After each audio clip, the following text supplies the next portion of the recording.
Okay, we're just about down to the wire on this little Ninja racer.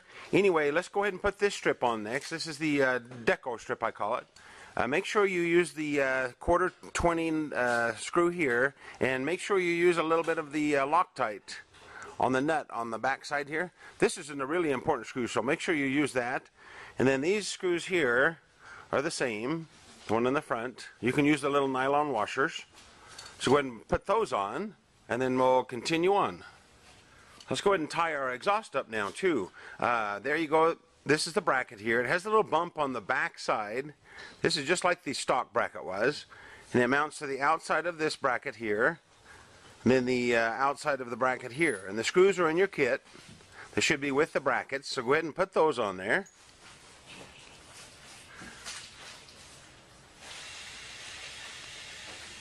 We racked our brains to decide what to do with this ugly little loop down here, so we found these cool little buttons that you can pop in there. And they're in your kit. That's what they look like. Go ahead and they have a little flange on the back side. You just go ahead and push them in the holes and they should lock right in there. And that looks really nice and finished.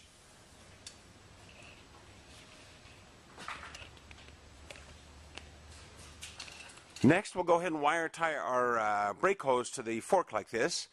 Go ahead and do that, and then I'll show you how to wire tie the speedometer cable on the other side.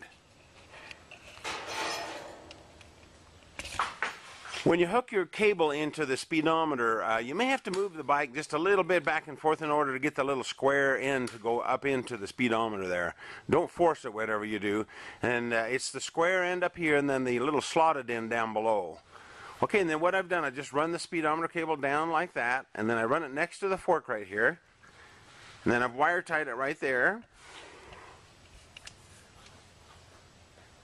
And then it just loops through like that.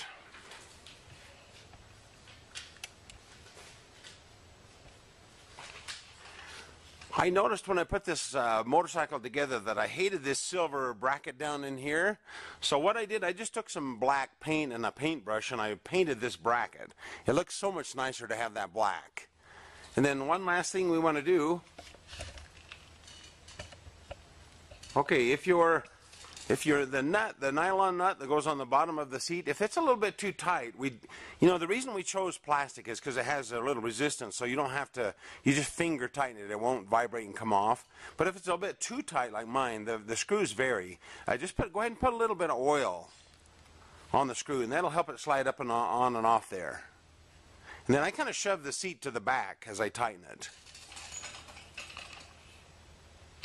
You don't have to wrench this, just finger tight.